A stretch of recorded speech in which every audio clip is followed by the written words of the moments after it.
Hi friends, இன்னைக்கு இந்த வீடியோவில் எந்த டாபிக் பற்றி பேசுகிறோம்னு பார்த்தீங்கன்னா, நான் சின்ன வயசில் வந்து நிறையவே கார்ட்டூன்ஸ் பார்த்துருப்போம். ஆனால் அந்த கார்ட்டூன்ஸ் வந்து பார்த்தீங்கன்னா சில எபிசோட்ஸ் வந்து ரொம்ப க்ரீப்பியாக ரொம்ப மிஸ்டீரியஸாக இருக்கும். அந்த மாதிரி இருக்க ஒரு 8 மிஸ்டி எபிசோட்ஸ் பற்றி தான் இன்னைக்கு இந்த வீடியோவில் பார்க்க போகிறோம்.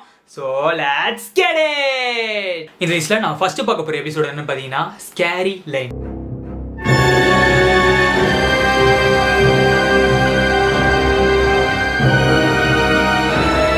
நம்ம எல்லாருமே இந்த சின்சான் பார்த்துருப்போம். ஒரு ஃபேமஸான ஒரு கார்ட்டூன் அப்படின்னு சொல்லலாம். பெரியவங்க கூட இந்த கார்ட்டூன் வந்து பார்ப்பாங்க. நம்ம பக்கத்து வீட்டில் இருக்க ஒரு சின்ன பையன் பண்ணுற சேட்டையெல்லாம் சேர்த்து ஒரு கார்ட்டூனாக மாற்றினா எப்படி இருக்கும், அந்த மாதிரியான ஒரு கார்ட்டூன் சொல்லலாம். இந்த கார்ட்டூனில் வர எல்லா எபிசோட்ஸுமே வந்து பார்த்தீங்கன்னா ரொம்ப ஜாலியாக ரொம்ப கலகலப்பாக இருக்கும்னு சொல்லலாம். ஆனால் இந்த கார்ட்டூனில் வந்து பார்த்தீங்கன்னா ஸ்கேரி லைன் ஒரு எபிசோடு வரும். இது ரொம்பவே மிஸ்டீரியஸான எபிசோடுன்னு சொல்லலாம். இந்த ஸ்கேரி லைன் எபிசோட கதை என்னன்னு பார்த்தீங்கன்னா, நம்ம சின்சான் அப்புறம் அவங்க ஃப்ரெண்ட்ஸான மசாவ், கசாமா, அப்புறம் போ, இவங்க எல்லாரும் சேர்ந்து நேனி வீட்டுக்கு வந்து இந்த குடும்ப விளையாட்டு விளையாட போவாங்க. அம்மா அப்பா விளையாட்டு ரொம்ப பிடிக்காம வெக்ஸாகி தான் போயிட்டு இருப்பாங்க. அப்படி அவங்க போயிட்டு இருப்பாரு. ஒரு தெருவில் வந்து பார்த்தீங்கன்னா ஒரு லைன் வந்து நிற்குது. அந்த லைன் எதுக்கு நிக்குது அப்படின்னு தெரியாம கசாமா ரொம்ப முழிச்சிட்டு இருக்க போது அந்த லைன்ல கடைசியா நிக்கிற ஒரு அக்கா கிட்ட வந்து நம்ம சின்சான் வந்து அவனோட புரி ஸ்டைல காமிச்சு இம்ப்ரெஸ் பண்ணிட்டு இருப்பான். அப்போ அந்த லைன்ல இருக்கிற அவங்க அக்கா, அந்த அக்கா கூட ஒரு 3 ஃப்ரெண்ட்ஸ் இருக்காங்க. அவங்க எல்லாரும் கிட்ட வந்து போயிட்டு வந்துடும். அது வரைக்கும் இந்த லைன்ல இல்லைங்க அப்படின்னு சொல்லிட்டு நம்ம சின்சானும் அப்போ அவங்க கூட இருக்கிற 3 ஃப்ரெண்ட்ஸையும் வந்து அந்த லைன்ல வந்து நிக்க வச்சு இவங்க வந்து போயிடுவாங்க. அந்த லைன்லயும் இந்த அக்கா வருவாங்க வெயிட் பண்ணி கடைசியில அந்த அக்கா வரமாட்டாங்க அப்படின்ற ஒரு முடிவுக்கு வந்து நம்ம சின்சானும் அப்புறம் அவங்க ஃப்ரெண்ட்ஸும் அந்த லைன்ல இருந்து வெளில வந்து பார்த்தா அந்த லைன் வந்து அவங்கள வெளில போக முடியாது, அந்த லைன் அவங்கள விடாது அப்படின்னு சொல்லலாம். கடைசியில இந்த லைன்ல இருந்து அவங்க வெளில போனாங்களா இல்லையா அப்படின்னு இந்த எபிசோட ஸ்டோரியா இருக்கும்னு சொல்லலாம். சின்சான்ல வந்து பாத்தீங்கன்னா நிறைய ஹாரர் எபிசோட்ஸ் இருக்கு, நிறைய மிஸ்டியான எபிசோட்ஸ் இருக்கு சொல்லலாம். ஆனா இந்த ஒரு எபிசோட இந்த லிஸ்ட்ல ஏன் வச்சிருக்கேன் பாத்தீங்கன்னா, மத்த ஹாரர் எபிசோட்ஸ்லாம் வந்து பாத்தீங்கன்னா ஒரு பேய் இருக்கும், அந்த பேய் வந்து கலாய்க்கிற மாதிரி அந்த கோஸ்ட் டால் இருக்கும். அந்த கோஸ்ட் டால் நம்ம சின்சான் வச்சு செய்யற மாதிரி தான் இருக்கும். மோஸ்டா வந்து பாத்தீங்கன்னா ஹாரரா மட்டும் கொண்டு போவாங்க, ஒரு ஹாரர் காமெடியா தான் மத்த ஹாரர் எபிசோட்ஸ்லாம் கொண்டு வருவாங்க. ஆனா இந்த ஒரு எபிசோடு, இந்த ஸ்கேரி லைன் அப்படின்ற எபிசோட வந்து பாத்தீங்கன்னா ரொம்ப மிஸ்டியா இருக்கும். இந்த லைன் எங்க எதுக்காக இந்த லைன்ல நிக்கிறாங்க, இந்த லைன் கடைசியில எங்க இருக்கு அப்படின்னு சொல்லி ரொம்ப மிஸ்டியா இருக்கும் அப்படின்னு சொல்லலாம். உதாரணத்துக்கு பாத்தீங்கன்னா கடைசியில தான் இவங்க வந்து லைன்ல நிப்பாங்க. இவங்க 4 பேர், இந்த மொத்த 4 பேர், இந்த 4 பேர்ல வந்து ஃபர்ஸ்ட் யார் நிப்பான்னு பாத்தீங்கன்னா நம்ம மசாவ் தான் நிப்பான். அந்த மசாவுக்கு முன்னாடி லைன்ல ஒருத்தர் நிப்பார்ல, அவர்கிட்ட இந்த லைனை பத்தி கேட்க போறேன். அவர் ரொம்ப மிஸ்டீரியஸாகவும் அறகுறையா பதில் சொல்றான். இந்த ஒரு எபிசோட வந்து ரொம்ப மிஸ்டியா இருக்கு அப்படின்னு சொல்லலாம். கடைசியில இவங்க போனாங்களா இல்லையா அப்படின்றத இந்த எபிசோட கதையா இருக்கும். உங்களுக்கு இந்த எபிசோட போய் பார்க்கணும் அப்படின்னு வச்சுன்னா போய் பாருங்க. இந்த லிஸ்ட்ல நம்ம நெக்ஸ்ட் பார்க்க போற எபிசோட் என்னன்னு பாத்தீங்கன்னா ஹூ இஸ் ரியல் நோபிட்டா. நாம எல்லாருமே வந்து டோரேமான் பார்த்துருப்போம். ஒரு சைஃபை அப்புறம் காமெடி இது ரெண்டையும் கலந்த மாதிரியான ஒரு கார்ட்டூன் அப்படின்னு சொல்லலாம். அந்த கார்ட்டூன்ல ஒரு எபிசோட் வந்து பாத்தீங்கன்னா ரொம்ப மிஸ்டீரியஸா இருக்கும் அப்படின்னு சொல்லலாம். உதாரணத்துக்கு பாத்தீங்கன்னா நம்ம நோபிட்டா வந்து 2010ல இருக்காரு அப்படின்னு வச்சுக்கோங்க. அந்த 2010ல இருக்க நோபிட்டாக்கு வந்து பாத்தீங்கன்னா அவரோட வாழ்க்கையே பிடிக்காம, ஒரு லைஃபே பிடிக்காம, அம்மா அப்பாலாம் ரொம்ப திட்டிக்கிட்டு, அவங்க ஃப்ரெண்ட்ஸ் எல்லாம் ரொம்ப புலி பண்ணிட்டு, லோ மார்க்ஸ் எடுத்துட்டு ரொம்ப ஒரு மென்டல் ப்ரெஷர்ல இருக்க போற இந்த ஒரு வாழ்க்கையே வேணாம் அப்படின்னு சொல்லிட்டு என்ன பண்ணுவாங்க, நைட்டா அவரோட திங்ஸ் எல்லாம் பேக் பண்ணிட்டு ஒரு ஐலாண்டுக்கு போயிட்டு அங்க வாழணும்னு பிளான் பண்ணுவாரு. அங்க போய் சந்தோஷமா இருக்கலாம், அங்க தனியா இருக்கலாம் அப்படின்னு சொல்லி அந்த ஐலாண்டுக்கு போயிடுவாரு. அந்த ஐலாண்ட்ல அவர் நினைச்ச மாதிரி ஸ்டார்டிங்ல கொஞ்ச நாளைக்கு வந்து ரொம்ப ஜாலியா இருந்தாலும் போக வந்து பாத்தீங்கன்னா அவர் தனிமையை வந்து தகுது ரொம்ப லோன்லியா ஃபீல் பண்ண ஆரம்பிக்கிறார். அதுக்கப்புறமா வந்து பாத்தீங்கன்னா திருப்பியும் அவர் வீட்டுக்கு வர ட்ரை பண்ண பார்த்தா அந்த ட்ரை பண்ண முடியாம ஒரு சூழ்நிலை ஆயிடுது. அதுக்கப்புறம் பாத்தீங்கன்னா டோரேமான் வந்து வருவான், அவனை வந்து நம்மளை காப்பாற்றுவோம் அப்படின்னு சொல்லி ஹோப்போட இருக்காரு. பட் வெயிட் பண்ணி பார்க்குறாரு, டோரேமான் வர மாதிரி தெரியல. அப்புறம் அவர் அந்த ஐலாண்டு தப்பிக்கிறதுக்காக, அந்த கடல் மூலியமா தப்பிக்கிறதுக்காக கப்பல்லாம் கட்டுவார். பட் அது என்ன, அவர் எடுக்கிற எல்லா முயற்சியுமே வந்து பாத்தீங்கன்னா வந்து ஃபெயிலியர் ஆயிடுது. அப்புறம் வெயிட் பண்ணி பார்த்து கிட்டத்தட்ட வந்து பாத்தீங்கன்னா ஒரு 10 வருஷம் ஆயிடுது. இப்போ வந்து 2020 வரைக்கும் ஆயிடுது. இப்போ இருக்க நோபிட்டா வந்து 10 வயசு வந்து கூட ஆயிடுறதுனால அவர் வந்து தாடி தான் வளர்ந்து ஒரு அடல்ட்டா மாதிரியான ஒரு காட்டுவாசி மாதிரியான ஒரு கெட்டப்ல வந்துறாரு. அப்புறம் வந்து பாத்தீங்கன்னா அந்த கடலோரமா வந்து பாத்தீங்கன்னா ஒரு டோரேமான் டிவைஸ் ஒன்று கிடைக்கும். இவர் வந்து ஸ்டார்டிங்ல இந்த டிவைஸ் வந்து கொண்டு வந்திருப்பாரு. பட் இது யூசர்ஸ் அப்படின்னு சொல்லி தூக்கி போட்டுருவாரு. அந்த டிவைஸ் எடுத்து அதில் இருக்கிற ஏதோ ஒரு பட்டன் அமுத்திருமே, அதுல இருந்து ஒரு சிக்னல் போயிட்டு நம்ம டோரேமான் வந்து உடனே அந்த ஐலாண்டுக்கு வந்துருவாரு. நம்ம நோபிட்டா ரொம்ப நாள் கழிச்சு டோரேமானை பார்த்து நம்ம நோபிட்டா வந்து பாத்தீங்கன்னா அவர் கட்டி பிடிச்சி அழுவ ஆரம்பிச்சிருவாரு. அப்புறம் நம்ம டோரேமான் கிட்ட வந்து திருப்பி எங்க அம்மா அப்பா கிட்ட கூட்டு போ, அவங்களை போய் பார்க்கணும் அப்படின்னு சொல்லுவாரு. நம்ம டோரேமான் என்ன பண்ணுவாருன்னு பாத்தீங்கன்னா, இப்போ 10 வருஷம் ஆயிடுச்சு, இப்போ வந்து உனக்கு பிரிஞ்ச ரொம்ப துயரத்துல இருக்காங்க. ஸோ இப்போ உன்னை பார்த்தா வந்து அவங்க ஏத்துக்க மாட்டாங்க அப்படின்ற ஒரு காரணத்துக்காக நம்ம டோரேமான் என்ன பண்ணுவாருன்னு பார்த்தீங்கன்னா டைம் டிராவல் பண்ணி பாஸ்ட், அதாவது 10 வருஷம், அதாவது 2010க்கு போய் அவரை வந்து இறக்கி விட்டுருவாரு. 2010ல இருக்கிற அம்மா அப்பாவுக்கு வந்து இப்போ இருக்க நோபிட்டாவை பார்த்தா ரொம்ப வந்து பயந்துருவாங்க. ஏன்னா இவருக்கு வந்து தாடி கிடிலாம் வந்து ஒரு காட்டுவாசி மாதிரி இருக்காருல்ல.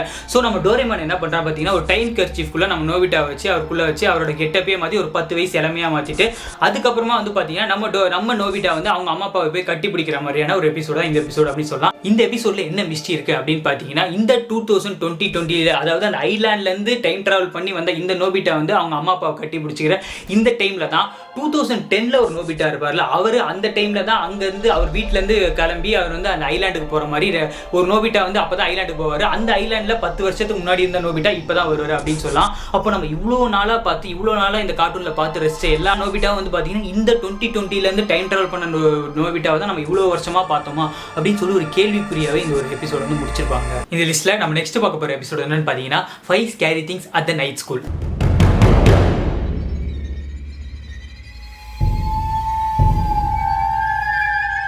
நம்ம எல்லாருமே ஹங்காமால வர நிஞ்சா ஹட்டோரி வந்து பார்த்திருப்போம். டிங் டிங் அந்த நிஞ்சா ஹட்டோரியில வர எபிசோட் டிங் டிங் வந்து ரொம்பவே மிஸ்டீரியஸா இருக்கும் அப்படின்னு சொல்லலாம். டிங் டிங் பார்த்தாலே டிங் டிங் டிங் டிங் கண்டென்ட் பண்ணிட்டு இருக்கோம்ல. நம்ம கெனிச்சியோட கிளாஸ் டீச்சர் வந்து பாத்தீங்கன்னா அந்த கிளாஸ்ல வந்து ஒரு கதை சொல்லுவாங்க. நைட் டைம்ல இந்த ஸ்கூல்ல வந்து பாத்தீங்கன்னா ஒரு 5 அமானுஷ்யமான விஷயங்கள் நடக்கும். அதாவது 5 ஸ்கேரி திங்ஸ் வந்து நடக்கும். அந்த 5 ஸ்கேரி திங்ஸ் வந்து சொல்லிட்டு இருப்பாரு. இதை கேட்ட நம்ம கெனிச்சி அப்புறம் அவங்க ஃப்ரெண்ட்ஸான யுமிகோ, கெமமாக்கி, கியோ, அப்புறம் நிஞ்சா ஹட்டோரி, அப்புறமா ஷின்சு, அப்புறம் ஷிஷிமாரி இவங்க எல்லாரும் சேர்ந்து நைட் அந்த ஸ்கூல்ல போய் எக்ஸ்ப்ளோர் பண்ணலாம். அந்த 5 ஸ்கேரி திங்ஸ் என்ன பார்க்கலாம் அப்படின்னு சொல்லி நைட் அந்த ஸ்கூலுக்கு போறாங்க. அப்போ அங்க என்ன நடக்குது அப்படிங்கிறது இந்த எபிசோட ஸ்டோரியா இருக்கும் அப்படின்னு சொல்லலாம். இந்த எபிசோட்ல பாத்தீங்கன்னா இவங்க மட்டும் போகும். இவங்க கூட வந்து புதுசா ஒரு ஆளு சேர்ந்துப்பாங்க. அது வேற யாரும் இல்ல, நம்ம கெனிச்சியோட கிளாஸ் டீச்சர். அவரு வந்து சேர்ந்துப்பாரு. இவங்க எல்லாரும் சேர்ந்து அந்த ஒரு 5 ஸ்கேரி திங்ஸ் வந்து எக்ஸ்ப்ளோர் பண்ண போய் நிறைய காமெடிகள் நடக்கும். நிறைய பயமுத்துற மாதிரி ஸ்கேரி திங்ஸ் நடக்கும். நடுவில் நம்ம கெவமாக்கி சில சிலிமிஷ வேலைலாம் பண்ணுவான். கியோ சில விஷயம் காமெடியாக நிறைய விஷயங்கள் பண்ணுவோம். இதெல்லாம் பண்றதா இந்த எபிசோடா இருக்கும். அது 5th ஒரு ஸ்கேரி திங் வரும். அந்த ஸ்கேரி திங்ல ஒரு பெரிய ட்விஸ்ட் வச்சிருப்பாங்க சொல்லலாம். இந்த ட்விஸ்ட்டை நீங்க இந்த எபிசோட பார்த்து தெரிஞ்சுக்கோங்க. இந்த லிஸ்ட்ல நம்ம நெக்ஸ்ட் பார்க்க போற எபிசோட் என்னன்னு பாத்தீங்கன்னா ரெட் மிஸ்ட்.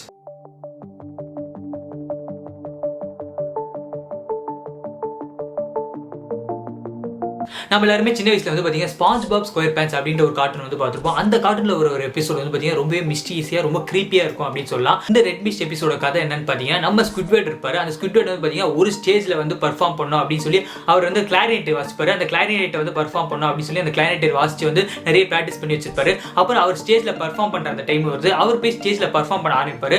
பட் அந்த கிளாரினெட் சவுண்ட் கேட்காத அந்த ஆடியன்ஸ் எல்லாம் நல்லா கேவலமா இருக்கு அப்படின்னு சொல்லி ரொம்ப அவமானப்படுத்திடுறாங்க. அதுக்கப்புறமா பாத்தீங்கன்னா நம்ம ஸ்குட்வேர்ட் வந்து ரொம்ப ஒரு டிப்ரெஷன் போயிடான்னு சொல்லலாம். எந்த அளவுக்கு டிப்ரெஷன் போயிடாருன்னா அவர் கண்ணு இதோ இந்த மாதிரி ஆயிடுது அப்படின்னு சொல்லலாம். அதுக்கப்புறமா கடைசியில் நம்ம ஸ்குட்வேர்ட் வந்து நம்ம சூசைட் பண்ணி சாவற மாதிரி தான் இந்த ஒரு எபிசோட் வந்து அமைச்சிருப்பாங்க அப்படின்னு சொல்லலாம். இந்த எபிசோட் வந்து பாத்தீங்கன்னா ரொம்ப கிரீப்பியா இருந்தது அப்படின்னு சொல்லலாம். இந்த எபிசோட் வந்து நிறைய இடத்துல பேன் பண்ணிட்டாங்க அப்படின்னு சொல்றாங்க. குறிப்பா வந்து பாத்தீங்கன்னா இந்த எபிசோட் வந்து ஒரு சீரியல் கில்லரா தான் உருவாக்கப்படுச்சு இந்த ஒரு பர்டிகுலர் ரெட் மிஸ்ட் எபிசோட் அப்படின்னு சொல்றாங்க. ஏன் அப்படி சொல்றாங்கன்னு பாத்தீங்கன்னா இதுல வந்து நம்ம டிப்ரெஷன்ல இருக்க ஸ்குட்வேர்ட் வந்து பாத்தீங்கன்னா ஒரு டிவி பார்ப்பாரு. அந்த டிவில வந்து சில டிஸ்டர்பிங்கான இமேஜஸ் தான் வரும். அந்த இமேஜஸ்ல என்ன பாத்தீங்கன்னா நம்ம ரியல் வேர்ல்ட்ல இருக்க பிக்சர்ஸ் தான் அந்த ஒரு டிவில வந்து காமிப்பாங்க. ஒரு பொண்ணு செத்து கிடக்கிற மாதிரி, ஒரு பையன் இருக்கிற மாதிரியான ரியல் வேர்ல்ட் பிக்சர்ஸ் அந்த டிவில காட்டுற மாதிரி இருக்கும். அதை பார்த்து இவர் அதே குறுகுறுன்னு பார்த்து அவர் கண்ணெல்லாம் ஒரு மாதிரி ரெட்டா ஆகுற மாதிரி தான் இந்த ஒரு எபிசோட் வந்து முடிச்சிருப்பாங்க. இதை வந்து நீங்க கன்ஃபார்மா டிவில பார்க்க முடியாது, நிறைய இடத்துல பேன் பண்ணிட்டாங்க. ஸோ உங்களுக்கு இந்த எபிசோட் வந்து பார்க்கணும் அப்படின்னு இருந்துச்சுன்னா கூகுள் இல்லைன்னா யூடியூப்ல போட்டு ட்ரை பண்ணி பாருங்க, நீங்க பார்க்கலாம்.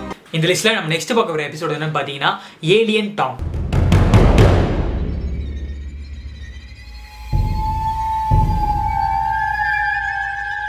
நம்ம எல்லாருக்குமே டாம் அண்ட் ஜெர்ரி கார்ட்டூன் தெரிஞ்சிருக்கோம். நம்ம சின்ன வயசுல நிறைய பேர் பார்த்துருக்கோம். ரொம்ப பழமையான ஒரு கார்ட்டூன் சொல்லலாம். அந்த கார்ட்டூன்ல வர ஒரு எபிசோட் வந்து ரொம்ப மிஸ்ட்ரியா இருக்கும் அப்படின்னு சொல்லுவாங்க. ஒரு எபிசோட்ல வந்து பாத்தீங்கன்னா நம்ம டாம் அண்ட் ஜெர்ரி இருக்க வீட்டுல நைட் டைம்ல பாத்தீங்கன்னா ஒரு எரிக்கல் மாதிரியான ஒரு ஷேப்ல ஒரு ஏலியன் ஸ்பேஸ்ஷிப் வந்து இறங்கும். அந்த ஸ்பேஸ்ஷிப் உள்ள ஏலியன் வந்து பாத்தீங்கன்னா ரொம்ப கிரீன் கலர்ல ஒரு ஸ்லைம் மாதிரி இருக்கும் அப்படின்னு சொல்லலாம். அது ஃபர்ஸ்ட் நம்ம ஜெரியை பார்த்து நம்ம ஜெரி மாதிரி ஷேப் ஷிஃப்ட் பண்ணிக்கும், ஜெரியோட உருவத்தை எடுத்துக்கும் அப்படின்னு சொல்லலாம். அந்த ஏலியனுக்கு வந்து பாத்தீங்கன்னா உருவத்தோற்றத்தை மாத்திக்கிற ஒரு பவர் இருக்கு அப்படின்னு சொல்லலாம். அதுக்கப்புறம் இந்த எபிசோட லாஸ்ட்ல வந்து பாத்தீங்கன்னா நிறையவே குறைச்சல் கொடுத்து என்ன பண்ணுறீங்கன்னா நம்ம டாம் அப்புறம் இவங்க ஜெரி இவங்க ரெண்டு பேரையும் வந்து அடிச்சு துரத்தி அந்த ஏலியன் ஸ்பேஸ்ஷிப்ல நம்ம டாம் அண்ட் ஜெரியும் சேர்த்து ஸ்பேஸுக்கு போயிடுவாங்க. அதுக்கப்புறம் பாத்தீங்கன்னா அந்த ஏலியன் வந்து பாத்தீங்கன்னா நம்ம டாமோட உருவத்துக்கு வந்து மாறிடும். அப்போ அந்த டாம் அண்ட் ஜெரி வீட்டில் ஒரு ஆன்டி இருப்பாங்களா, ஹவுஸோட ஆன்டி, அந்த ஆன்டியை பார்த்து ஈவில ஒரு ஸ்மைல் பண்ற மாதிரியான சொல்லி தான் இந்த எபிசோட் வந்து முடிச்சிருப்பாங்க அப்படின்னு சொல்லலாம்.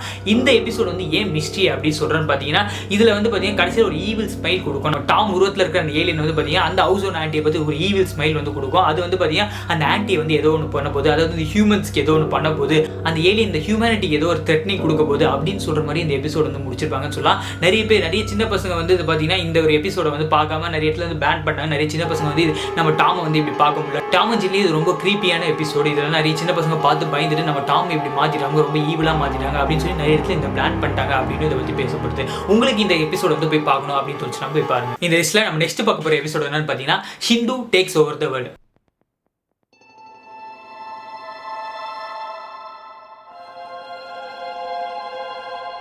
நம்ம எல்லாருமே ஜாக்கி சான் கார்ட்டூன் நிறைய பற்றி பார்த்துருப்போம். ஜாக்கி சான் ஃபேன்ஸ் எல்லாமே விரும்பி பார்க்குற ஒரு கார்ட்டூன் அப்படின்னு சொல்லலாம். சுட்டி டிவியில் அடிக்கடி போடுவான். இந்த கார்ட்டூனில் வர ஒரு எபிசோட் வந்து பார்த்தீங்கன்னா ரொம்ப மிஸ்ட்ரியா இருக்கும் அப்படின்னு சொல்லுவாங்க. எப்பயும் வந்து பார்த்தீங்கன்னா நம்ம ஷிண்டு வந்து இந்த உலகத்தை வந்து கைப்பற்றணும், ஜாக்கியை வந்து தோக்கடிக்கணும் அப்படின்னு சொல்லி நிறைய முயற்சிகள் எடுப்பாங்க. பட் அந்த முயற்சி எல்லாமே தோத்து போயிடுவாங்க. கடைசியில் நம்ம ஜாக்கியும் அவங்க ஃப்ரெண்ட்ஸ் தான் ஜெயிக்கிற மாதிரி காமிச்சிருவாங்க. ஆனால் இந்த ஒரு பர்டிகுலர் எபிசோட்ல வந்து பார்த்தீங்கன்னா ஷிண்டு ஜெயிக்கிற மாதிரி காமிச்சிருப்பாங்க. இந்த எபிசோடோட ஸ்டோரி என்னன்னு பார்த்தீங்கன்னா நம்ம ஷிண்டு வந்து பார்த்தீங்கன்னா நிறைய பேரோட உடம்ப கண்ட்ரோல் எடுத்து இந்த உலகத்தை வந்து கைப்பற்றணும்னு நிறைய முயற்சிகள் எடுப்பாங்க. பட் எல்லாத்தையும் வந்து ஜாக்கி வந்து தோக்கடிச்சிருவாரு. பட் இந்த தடவை வந்து பார்த்தீங்கன்னா ஜாக்கியோட உடம்பையே வந்து கண்ட்ரோல் எடுத்துட்டு இந்த உலகத்தை வந்து கைப்பற்ற மாதிரி காமிச்சிருப்பாங்க. இந்த எபிசோட்ல ஜாக்கியோட உடம்பு கண்ட்ரோல் எடுத்து நம்ம ஷிண்டு என்ன பண்ணுவாங்க பார்த்தீங்கன்னா சரித்திரத்தையே மாற்றி எழுதுற ஒரு புக் அப்படின்னு ஒரு புக் இருக்கும். அந்த புக்கில் அவங்க என்ன எழுதினாலும் அது அப்படியே நடந்துடும் அப்படின்னு சொல்கிறாங்க. அந்த புக்கில் போய் இந்த உலக மக்கள் எல்லாத்தையும் மறந்துடணும், எல்லாருமே வந்து இந்த ஷிண்டு அப்புறம் அவங்க கூட இருக்க ஈவில் ஃபோர்ஸஸ்க்குலாம் அடிமையாக இருக்கணும். அந்த மாதிரி ஷிண்டு வந்து ஜாக்கி உடம்புக்குள்ள புகுந்து அதை சரித்திரத்தையே மாற்றி எழுதுற புக்கில் எழுதிடுவாங்க. அந்த புக்கில் எழுதுன மாதிரியே பார்த்தீங்கன்னா இந்த உலகமே வந்து பார்த்தீங்கன்னா ஷிண்டு அப்புறம் அவங்க கூட இருக்க ஈவில் ஃபோர்ஸஸ் எல்லாத்துக்குமே வந்து அடிமையிடுவாங்க. கடைசியில் இதுலேருந்து தப்பிச்சாங்களா இல்லையா அப்படின்றத இந்த எபிசோடோட ஒன்லைன் ஸ்டோரி அப்படின்னு சொல்லலாம். ஜாக்கி சேனலில் இருக்க முக்கால்வாசி இல்லை ஃபுல் எபிசோட்ஸுமே வந்து பார்த்தீங்கன்னா எப்பயுமே ஜாக்கி ஜெயிப்பார், ஜாக்கியோட ஃப்ரெண்ட்ஸ் எல்லாரும் ஜெயிச்சு இந்த உலகத்தை வந்து எப்பயுமே காப்பாற்றுவாங்க. ஆனால் பர்டிகுலராக இந்த ஒரு எபிசோடில் வந்து பார்த்தீங்கன்னா ஷிண்டு ஜெயிக்கிற மாதிரி காமிச்சிருப்பாங்க. பட் ஆனாலும் வந்து பார்த்தீங்கன்னா ஒரு சின்ன கிளிச் மாதிரி நம்மளோட ஜூலிக்கு மட்டும் பார்த்தீங்கன்னா எல்லாமே ஞாபகம் இருக்கும். அந்த சரித்திரத்தை மாற்றி எழுதுற புக்கில் ஷிண்டு போய் எழுதுனாங்க எல்லாமே ஞாபகம் இருக்கும். மற்றவங்க எல்லாமே பிரெயின் வாஷ் ஆகி அவங்களுக்கு அடிமையாக ஷிண்டு அப்புறம் அவங்க ஈவில் ஃபோர்ஸஸ்க்கு வந்து அடிமையாக தான் நம்ம ஜூலி மட்டும் கிளவராக இருப்பாங்க. கடைசியாக ஜூலி வந்து ஜாக்கி அப்புறம் அவங்க ஃப்ரெண்ட்ஸ் அப்புறம் இந்த உலகத்தை எல்லாமே ஷிண்டு அப்புறம் ஈவில் ஃபோர்ஸ் கிட்ட இருந்து காப்பாற்றினாங்களா இல்லையா அப்படின்றத இந்த எபிசோட ஸ்டோரியாக இருக்கும். இந்த லிஸ்ட்டில் நம்ம நெக்ஸ்ட் பார்க்க போகிற எபிசோட் என்னன்னு பார்த்தீங்கன்னா டம் பீனியஸ் அண்ட் ஃபர்ப்.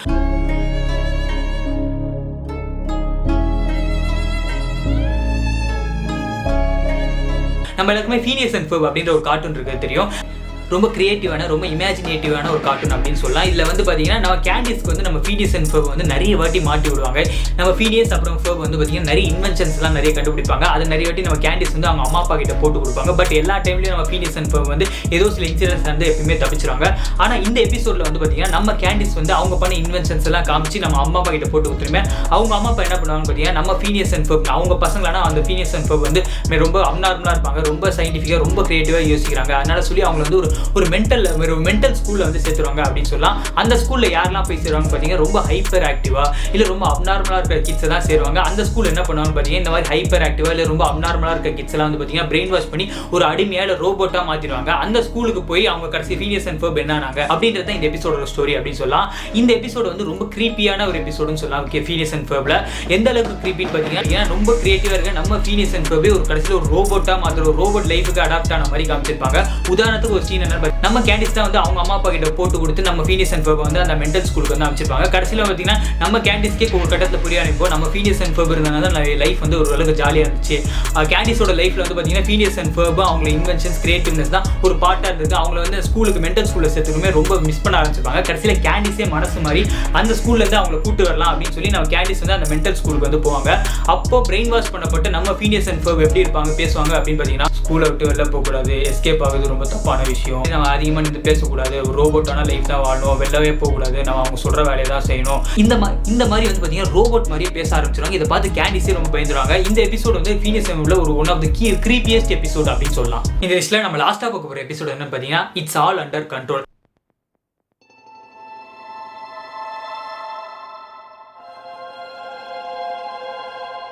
நம்ம எல்லாருமே ஆகி அண்ட் காக்ரோச்சஸ் கார்ட்டூன் தெரிஞ்சிருக்கோம். கிட்டத்தட்ட பார்த்தீங்கன்னா நம்ம டாம் அண்ட் ஜெரி மாதிரியே இருக்கும் அப்படின்னு சொல்லலாம் இந்த கார்ட்டூனை. இந்த ஆகி அண்ட் காக்ரோச்சஸில் வர எபிசோட் வந்து பார்த்தீங்கன்னா ரொம்ப மிஸ்டீரியஸாக இருக்கும் அப்படின்னு சொல்லலாம். இந்த எபிசோடில் வந்து பார்த்தீங்கன்னா ஜாக் இருப்பார் நம்ம ஆகியோட ஃப்ரெண்டாக. அந்த ஜாக்கோட காதுலேயே நம்ம 3 காக்ரோச்சஸும் உள்ளே போய் அவரோட பிரெயினை வந்து கண்ட்ரோல் பண்ண ஆரம்பிச்சிடும். அப்படி பிரெயினை கண்ட்ரோல் பண்ணிட்டு என்ன பண்ணணும்னா நிறைய கொலைகள் வேலைகள்லாம் கொடுத்து கடைசியில் வந்து பார்த்தீங்கன்னா நம்ம ஜாக்கை வந்து பைத்தியக்காரனாகவே மாற்றிடும். அந்த மாதிரியான ஒரு எபிசோட் தான் அப்படின்னு சொல்லலாம். எப்பயுமே வந்து பார்த்தீங்கன்னா இந்த 3 காக்ரோச்சஸ் வந்து நம்ம ஆகியை தான் வந்து எப்பயுமே டார்ச்சர் பண்ணோம். ஆனால் இந்த ஒரு எபிசோடில் மட்டும் பார்த்தீங்கன்னா கொஞ்சம் வித்தியாசமாக வந்து பார்த்தீங்கன்னா ஜாக்கோட மூளைகளை போய் மூளையை கண்ட்ரோல் பண்ணுற மாதிரி ஜாக்கை நிறைய வற்புறுத்தி எடுக்கும், ஜாக்குக்கு நிறைய குறைச்சல் கொடுக்கும் அப்படின்னு சொல்லலாம். நம்ம ஜாக்கோட மூளையை கண்ட்ரோல் எடுத்துட்டு அவங்களோட வந்து ஜாக் அப்படியே ரோபோட் மாதிரி காமிச்சிருப்பாங்க. கிட்டத்தட்ட ஒரு பேய் பிடிச்ச மாதிரியான ஒரு இது காமிச்சிருவாங்க. அந்த ஜாக் மூளைக்குள்ள போயிட்டு இந்த 3 காக்ரோச்சஸும் அவங்க கை எப்படி பண்ணுறது அப்புறம் கண்ணை எப்படி பண்ணுறது இந்த மாதிரியான அவங்க ஃபுல் பாடியும் இந்த 3 காக்ரோச்சஸும் ஜாக்கோட பாடியை ஃபுல்லாக கண்ட்ரோல் பண்ணிட்டு நம்ம ஆகியை வந்து போட்டு தர்ற மாதிரியான சீன்ஸ் எல்லாம் இருக்கும். நான் ஆகி அண்ட் காக்ரோச்சஸில் பார்த்ததுலேயே இது வந்து ஒரு கிரீப்பியான ஒரு மிஸ்டீரியஸான எபிசோடுன்னு சொல்லலாம். அந்த எபிசோட போய் பார்க்கணும் அப்படின்னு நினச்சா போய் பாருங்க. ஸோ அவ்வளோதான் ஃப்ரெண்ட்ஸ், இன்னைக்கு இந்த வீடியோ முடிச்சது. பட் இந்த வீடியோ முடியதுக்கு முன்னாடி ஒரே ஒரு சின்ன இன்ஃபர்மேஷன் மட்டும் சொல்லிக்கிறேன். நான் இவ்வளோ நேரம் சொன்ன எல்லா எபிசோட்ஸோட பேருமே வந்து பார்த்தீங்கன்னா ஓனா கிரியேட் பண்ண நேம்ஸ் அப்படின்னு சொல்லலாம். இந்த பேர்லாம் வச்சு சர்ச் பண்ணால் உங்களுக்கு இந்த எபிசோட்ஸ் கிடைக்கிற வாய்ப்பு இல்லை. இந்த எபிசோட்ஸ்க்கு ஏற்ற மாதிரியான டேக்ஸ் போட்டு நீங்கள் இந்த எபிசோட்ஸ் வந்து கண்டுபிடிச்சிங்க. ஸோ அவ்வளோதான் ஃப்ரெண்ட்ஸ், வேற ஒரு வீடியோவில் பார்க்கலாம். பாய்.